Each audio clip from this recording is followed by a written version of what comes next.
They're building awareness of the appreciation for jazz in the community.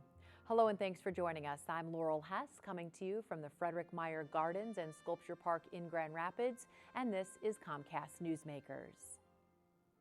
Joining me now is the founder and chair of the GRandJazzFest, Audrey Sundstrom. Thank you so much for joining us today.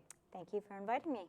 And congratulations are in order. This past August, you were able to successfully complete your 4th annual GRandJazzFest, and I would imagine it gets bigger and better every year. It does. We had a really large turnout, even though it was very hot, and we had a wonderful time, 10 different jazz bands over the course of 2 days. And it's really a wonderful event. And already working on next year's event, JazzFest number, or GRandJazzFest number 5, I guess we would call it. But yes. How did it all come to be? This was your idea that Grand Rapids should have a festival like this.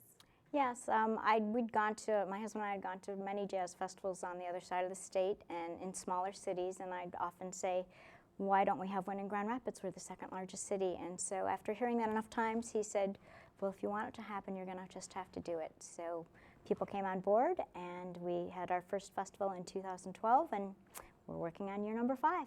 And obviously it's been well received. You know, it is a free festival. We should make note of that. So it's a lot of work getting sponsorships and funding and pulling it all together. Yes, it is. It all came together much more easily than I thought it would, but we have a presenting sponsor, is the DTE Energy Foundation, and COMCAST was one of our large sponsors this year and has been a sponsor in the past as well. And we do start right away pretty much working on what artists are we going to have, what sponsorships are we going to be able to get, so we can make it free for everyone and family friendly. So as you were traveling and experiencing other jazz festivals in other communities as a jazz fan, making notes, I would assume, of what you liked, what you didn't like, if you were to plan a festival, what you would want it to be like, what was most important to you? The most important thing was for it to be accessible for everyone to come, all the people from the community and beyond. We have a lot of people that come from out of town. But it was all about making sure that anybody and everybody could come, and so that's why we wanted to make sure it was free. We wanted to make sure it was family friendly. We have face painting for kids that we offer for free that keeps them a little bit engaged, and it's really been working out quite well.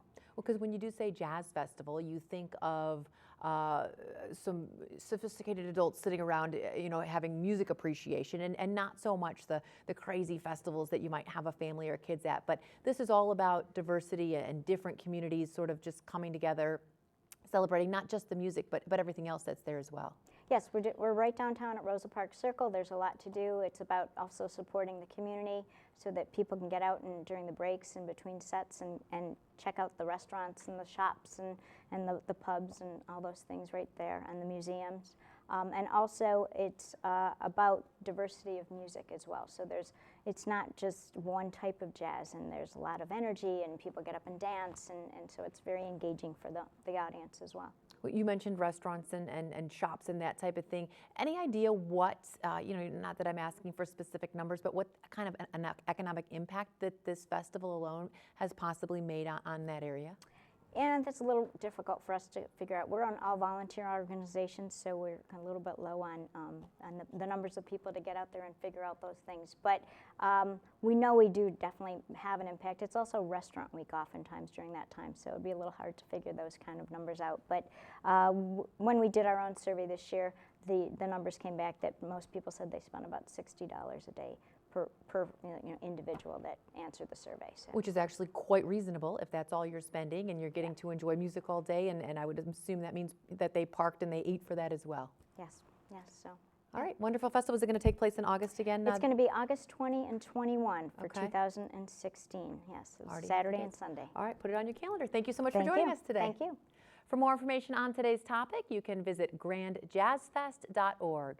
Today's COMCAST Newsmaker was Audrey Sundstrom, the founder and chair of the GRandJazzFest.